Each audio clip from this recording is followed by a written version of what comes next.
So this happened to me when I was 12, maybe 13. For background, I live in a boring-ass subdivision, full of McMansions and soccer mums. For the most part, nothing remotely creepy has happened to me here, besides two somewhat notable occasions.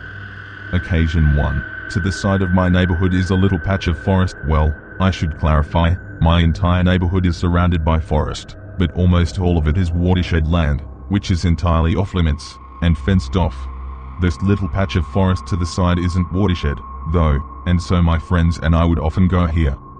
There are train tracks running right next to this area as well, which were just about the shadiest area in my town. And by shady I mean a few petty weed deals went down here every so often.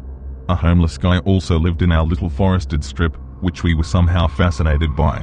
The point is, this place had somewhat of a reputation for being shady, at least to my 12-year-old self. One day, I went out with one of my friends to shoot airsoft guns at each other. We got near the forest and somehow got split up.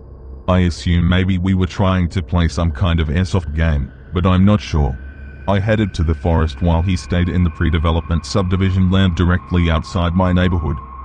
Upon entering the forest, I was greeted with a fairly intense rotten stench. I've smelled dead animals before, admittedly only smallish ones, but this was worse. This freaked me out a bit, and I instantly wondered if I was smelling a human corpse.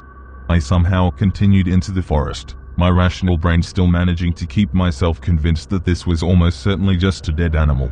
When I got to the end of the makeshift trail, I saw it. A few feet off the trail, there was a large blue tarp draped over the ground cover, and right next to it, in the center of the trail, a pool of bloody water. The puddle was maybe 3 feet wide, and inches deep, and an intensely bright crimson red. An unmistakable pool of blood. So much of it, in fact, that I couldn't fathom it coming from anything but a human corpse.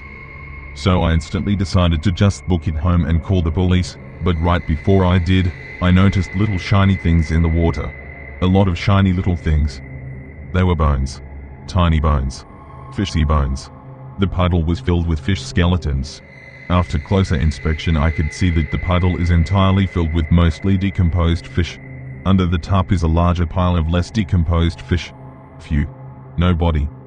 Then, me being then hilarious 12-year-old that I was, decided to find my friend and attempt to convince him that I had found a body, because pranks. Occasion 2. Somewhat later that year, one was out riding bikes with a small group of friends in the evening. We were by this lake that is very close to our neighborhood. This place is full of more upscale properties with docks and lake views, but we loved to ride through it not for its scenic value, but because it was a quick way to get to a nearby convenience store, where we would load up on candy. As we rode through the area we noticed a guy standing on his porch a ways ahead of us. He was staring at us. Quite intently in fact. We looked at each other and made some joke about how creepy he seemed, but didn't think much of it. As we rode past his house however, he yelled out something to the effect of "Hey, wait." So we stopped. For some reason. The man walked up to us, stopped, and just kinda looked at us for a second, then said something like "Stay here, I got something for you," and hurried back into his house. We sat there uncomfortable for probably around a minute before one of my friends said "Creepy," to which I responded "Yeah." After another minute I think that I suggested we just bail, but we didn't, and ended up sitting there for another few minutes before finally his door opens. I don't know quite what I expected. Him to kidnap us at gunpoint. We were alone after all.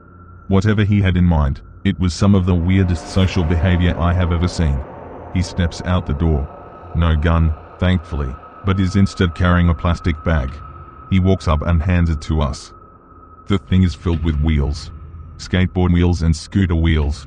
He explained that his kid moved out and had all these extra wheels and thought we might want them. Then he just looks at us for a moment as if expecting some kind of conversation to ensue, but we just thank him, uncomfortably, and right away. The weird thing was how strange and ham-fisted his explanation was, when he told us about his kid. For that matter, it was fucking strange how he stopped us on the street so he could grab some skateboard wheels. It was a strange experience all around, and after that we always kind of avoided that house as best as we could. Looking back on it, it seems like he may have just been lonely, with his kid being gone, based on the way he seemed to try and force an interaction. I wonder whether he may have some kind of social issues, but I may be too quick to judge. We did get some pretty nice wheels though.